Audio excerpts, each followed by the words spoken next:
예수께서 그곳을 떠나 지나가시다가 마테라 하는 사람이 세관에 앉아 있는 것을 보고 이르시되 나를 따르라 하시니 일어나 따르니라. 예수께서 마태의 집에서 앉아 음식을 잡수실 때에 많은 세리와 죄인들이 와서 예수와 그의 제자들과 함께 앉았더니 바리새인들이 보고 그의 제자들에게 이르되 어찌하여 너희 선생은 세리와 죄인들과 함께 잡수시느냐.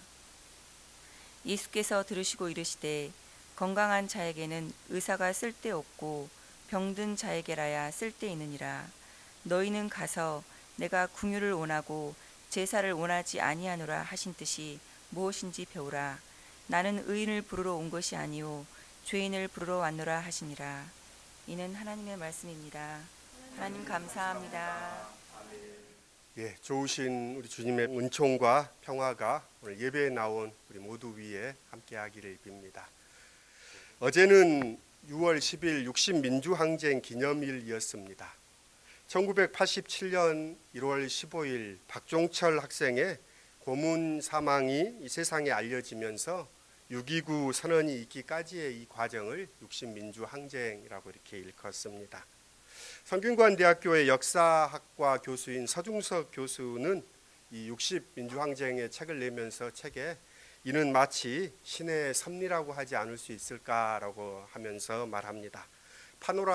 파노라마처럼 펼쳐지는 거대한 한 폭의 그림과도 같다라고 이렇게 이야기를 했는데요. 60민주항쟁 사건을 이렇게 아시는 분들도 있을 것이고 또 잘 모르는 분들도 이렇게 있습니다. 그러나 이 60민주항쟁이 우리 사회에 큰 분기점이 되었고 그로부터 36년이 지난 우리가 사는 사회는 많이 변화됐습니다. 그 책을 읽으면서 그랬지라는 생각들이 드는 대목들이 있는데요. 그 이전에는 금지가요라는 것들이 있었습니다. 그러니까 금지가요 동백아가씨나 이런 곡들이 소라소라 푸르른 소라 이런 것들이 금지가요였습니다. 그런데 이 87년을 기점으로 186곡이 해금되었고 또 방송에 금지곡들도 500곡이 있었다고 합니다. 이런 것들도 해금되었습니다. 또 그 전까지는 영화의 시나리오를 사전에 검열하는 제도도 있었는데 그 제도가 폐지된 게 이 87년 이후의 일이라고 합니다. 그러니까 텔레비전에 항의하는 장면이 나오면 이 시위하는 장면은 통편집이 됐던 시대입니다. 그러니까 레미제라블 같은 영화에서 바리케이트를 치고 시민군과 왕정이 이렇게 시위를 하는 장면 같은 경우에는 그 부분은 통편집을 해서 봤던 시기이기도 합니다. 또 영국으로부터 독립투쟁을 했던 간디의 일대기를 영화로 나왔는데 수입 금지됐던 시대가 그 이전의 시대이기도 합니다.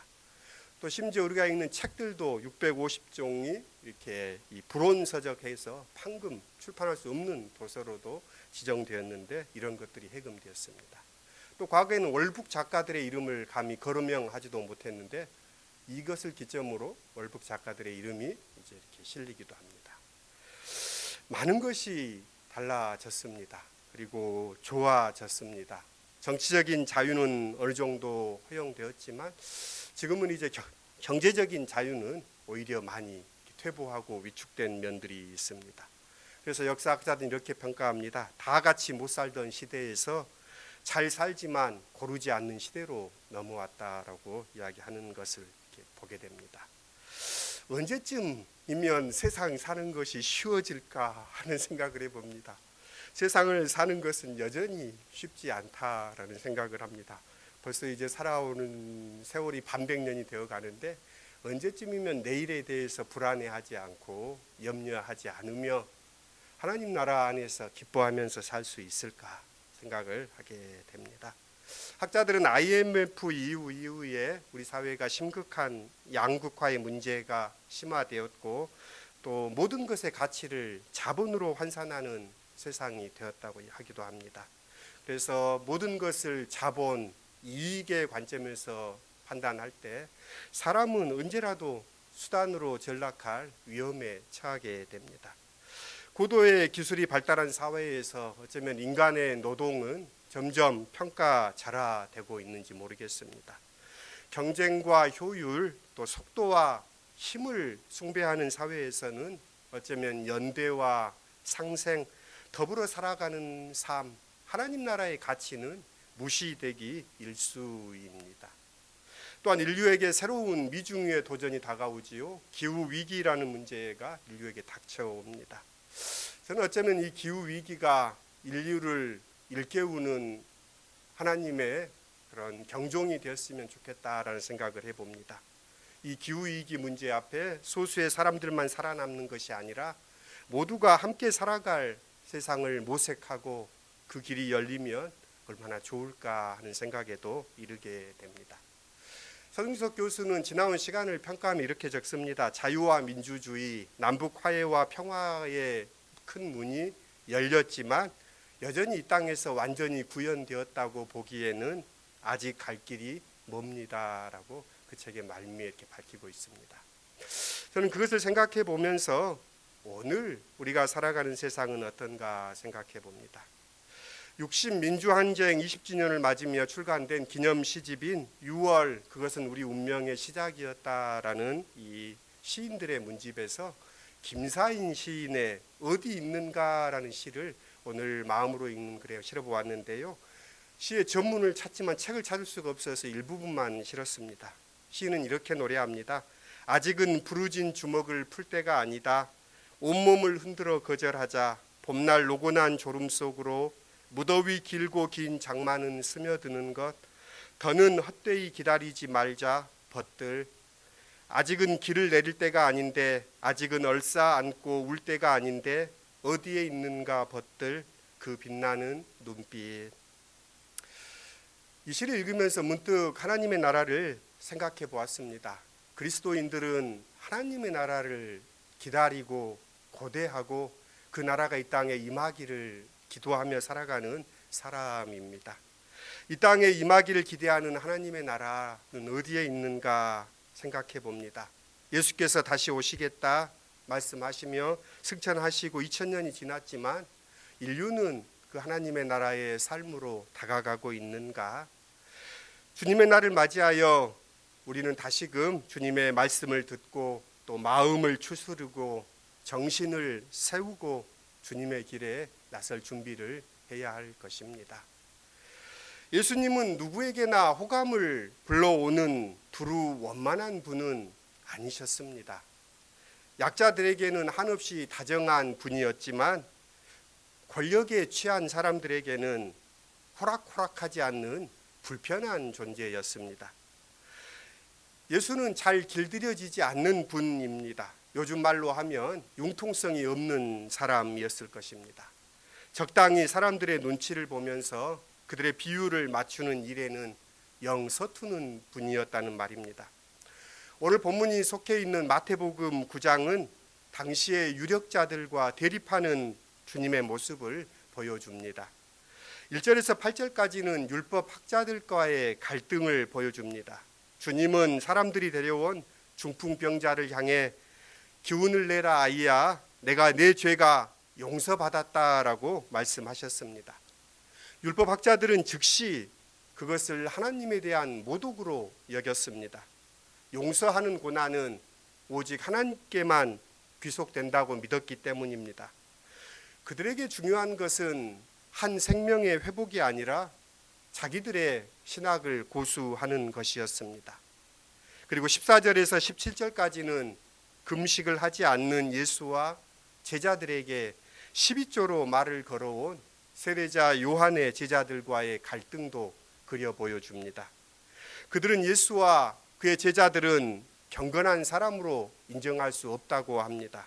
경건한 사람은 기도와 구제와 금식에 힘써야 하는데 그들은 하루 종일 먹고 마시는 일에 열중하는 것처럼 보인다는 것입니다. 그래서 예수와 제자들은 경건과는 거리가 먼 사람들이라고 그들은 여겼습니다.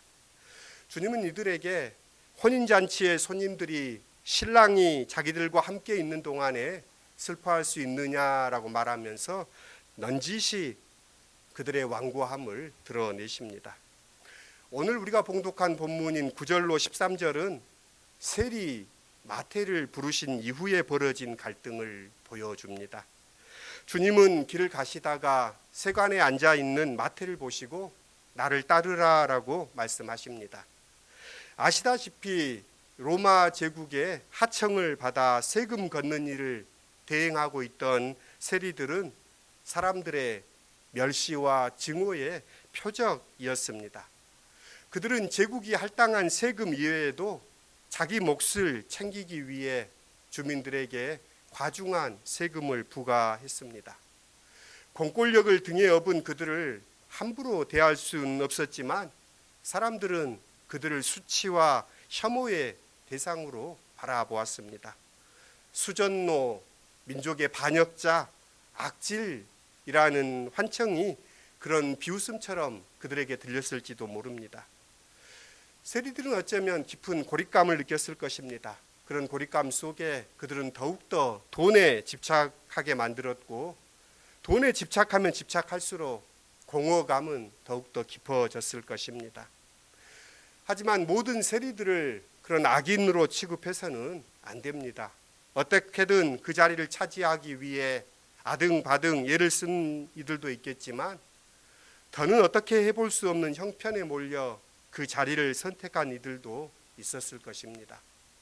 주님이 나를 따르라 했을 때 마태가 앉아있던 세관을 박차고 일어나 나올 수 있었던 것은 평소에 그의 안에 깊은 고민이 있었기 때문일 것입니다.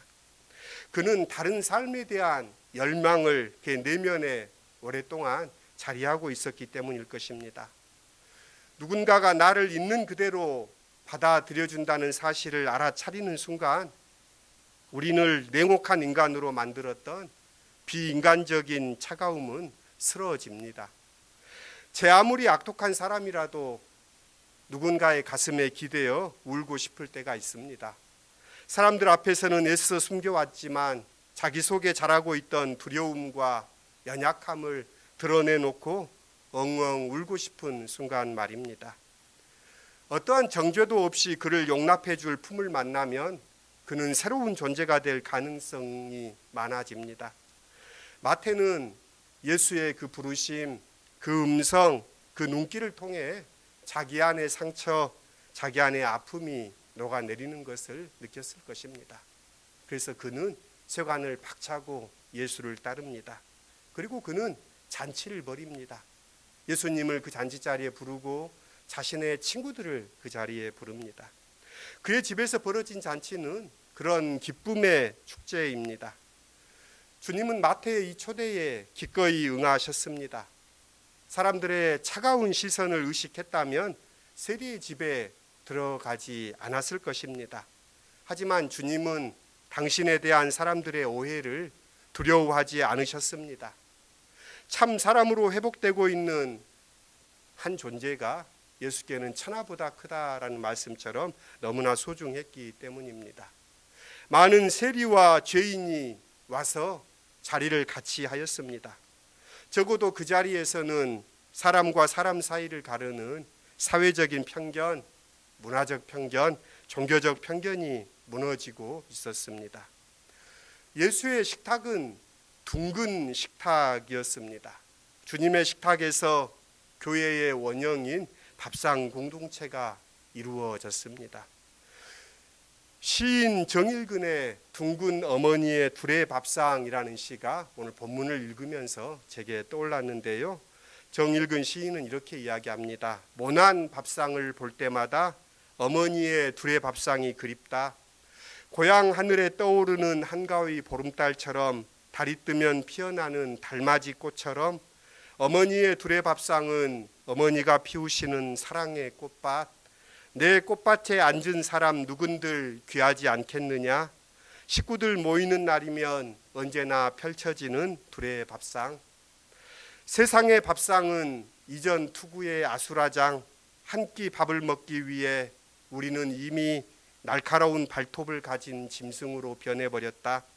밥상에서 밀리면 벼랑으로 밀리는 정글의 법칙 속에서 나는 오랫동안 하이에나처럼 떠돌았다. 짐승처럼 썩은 고기를 먹기도 하고 내가 살기 위해 남의 밥상을 뒤엎어 버릴 때도 있었다. 이제는 돌아가 어머니의 둘의 밥상에 앉고 싶다. 어머니에게 둘에는 모두를 귀히 여기는 사랑, 귀히 여기는 것이 진정한 나눔이라고 가르치는 어머니의 둘의 밥상에 지지배배 즐거운 제비새끼로 앉아 어머니의 사랑 둘에 먹고 싶다, 이런 시인데요. 세상의 모난 밥상이 아니라 어머니의 둥근 밥상에 앉고 싶다라는 시인의 이 고백에 깊이 동감합니다. 시인은 모두를 귀히 여기는 것이 사랑이고 진정한 나눔이라고 합니다. 예수의 식탁은 누구도 배제하지 않습니다.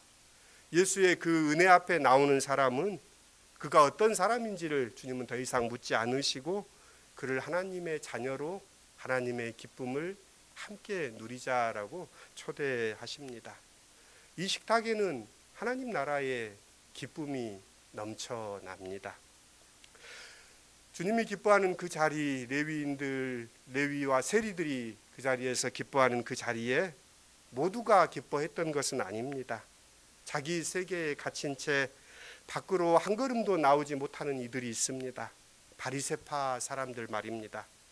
그들은 주님의 제자들에게 싸늘하게 말합니다. 어찌하여 당신네 선생은 세리와 죄인과 어울려 음식을 드신다운 말이요. 그들은 예수를 인정하고 싶지 않았습니다. 그가 경건한 사람이라면 세리와 죄인들과 어울려서 음식을 먹지 않을 것이라고 한 것이지요. 그들은 어디에 있었던 것일까요? 집 안에 있었던 것일까요? 아니면 집 밖에서 지켜보고 있었던 것일까요? 알 수는 없지만 예수의 이런 행태를 못마땅했다는 그들의 마음은 절로 읽어집니다. 이들의 사고는 굳어 있습니다. 익숙한 세계에만 머물러 새로운 구원의 사건이 일어날 가능성이 거의 없습니다. 자기라는 감옥에서 빠져나와 새로운 세계로 들어가야 합니다. 새가 알을 깨고 나와야 새는 새로운 세상을 맞이하는 것처럼 말입니다. 율법과 전통을 철저하게 준수한다는 바리새인들의 그 자부심이야말로 어쩌면 그들을 가두는 철장이요, 예수를 보지 못하게 하는 그들의 눈을 가리운 안대와도 같습니다. 그들이 왜 예수를 거부했을까를 생각해 보면서 예수께서는 그들에게 낯설었기 때문입니다. 어느 사회에든 낯선 것은 대체로 위험한 것으로 취급됩니다. 그냥 낯선 것을 용납할 수는 있지만 자기들의 안일한 일상을 깨뜨리는 낯섦은 용납할 수 없는 법입니다. 예수는 바로 그러한 존재입니다. 주님은 바리새파 사람들의 질문에 삼중적으로 답하십니다. 건강한 사람에게는 의사가 필요하지 않으나 병든 사람에게는 의사가 필요하다. 내가 바라는 것은 자비요 제사가 아니다 하신 말씀이 무슨 뜻인지 배우라. 나는 의인을 부르러 온 것이 아니라 죄인을 부르러 왔다. 스스로 건강하다, 의롭다 하는 이들은 언제나 다른 이들과 자기는 다르다는 차별성을 강조하려 합니다. 그들은 자기들의 의로움을 드러내기 위해서라도 세리와 죄인을 만들어야 합니다. 그들은 언제나 비웃고 정죄할 이들을 만들어냅니다. 어찌 보면 가련한 사람들입니다. 그렇다고 죄인과 세리가 좋은 사람이라고 말할 수는 없습니다. 바리새파는 위선적이라고 말하는 것도 아닙니다. 사실 바리새인들처럼 철저하게 살았던 사람들이 어디에 있겠습니까? 그들의 문제는 낯선 사람들을 맞아들일 품이 없었다는 점입니다. 그들이 만들어내는 세상의 풍경에는 하나님 나라와 상반된 세상이라는 것입니다. 배제와 차별, 적대와 혐오의 세상은 예수의 하나님 나라를 거부한다는 점입니다. 나를 따르라, 예수께서 세리를 당신의 제자로 부르신 것은 어떤 사람이라도 당신의 제자가 될 수 있다는 선언과도 같습니다. 그들은 적어도 그 자리에서만은 세리와 죄인이 아니라 인간이었습니다. 지난해 교회의 표를 기억하시지요? 환대하는 날들을 사십시오. 그리고 지극 태도의 그림도 떠오르시지요? 예수께서는 당신에게 오는 사람들을 물리치지 않으십니다. 심지어 예수는 자신을 세상 사람들이 싫어하는 사람들과 동일시합니다. 부활하신 주님은 지금 굶주린 사람, 목마른 사람, 헐벗은 사람, 병든 사람, 옥에 갇힌 사람, 나그네의 모습으로 오늘 우리에게 다가오십니다. 오늘 우리 시대에 예수는 난민의 모습으로 다가옵니다. 환대는 특별한 일이 아닙니다. 누군가를 환대한다는 것은 그를 동료 인간으로 대한다는 말입니다. 내가 삶을 누리는 것처럼 그들도 마땅히 누려야 할 삶이 있음을 긍정한다는 말입니다. 내가 조금 불편해지더라도 어려움에 처한 이들의 살 권리를 찾아주기 위해 마음을 쓴다는 말입니다. 오늘 우리 시대에 외면받는 사람들, 어디에서도 환영받지 못하는 난민들, 또 자기의 권리를 빼앗긴 사람들은 누구일까요?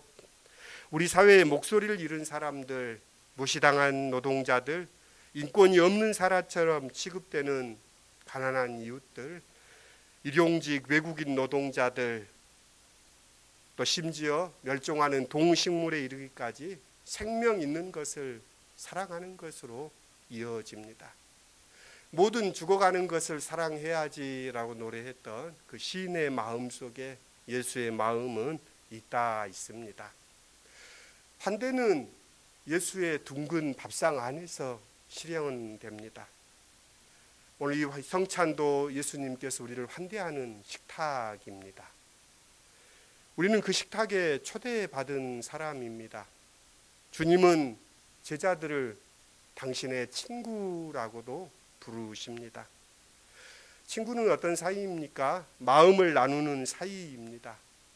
환대의 공간을 마련하는 사람이야말로 어쩌면 주님의 친구라고 할 수 있습니다. 우리는 그 식탁의 기쁨을 나누는 사람들입니다.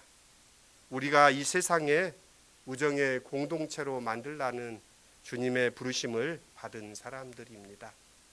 오늘 우리 시대의 교회가 그런 환대의 초석이 되기를 간절히 바랍니다. 같이 기도드리겠습니다.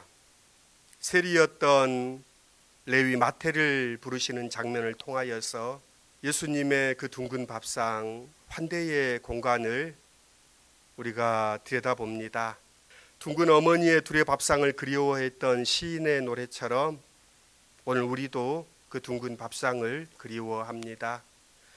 주님의 식탁은 세상을 우정의 공동체로 만드는 환대의 식탁이었습니다. 우리를 친구로 불러주시니 감사합니다. 주님, 우리 삶에 찾아오는 낯선 이들을 경계하고 배제하는 것이 아니라 친구로 맞아들임을 통하여서 하나님의 나라를 사는 우리가 되게 해 주십시오. 주님의 몸인 교회가 이 세상을 환대의 공간으로 만드는 초석이 되게 해 주십시오. 예수님의 이름으로 기도드립니다. 아멘.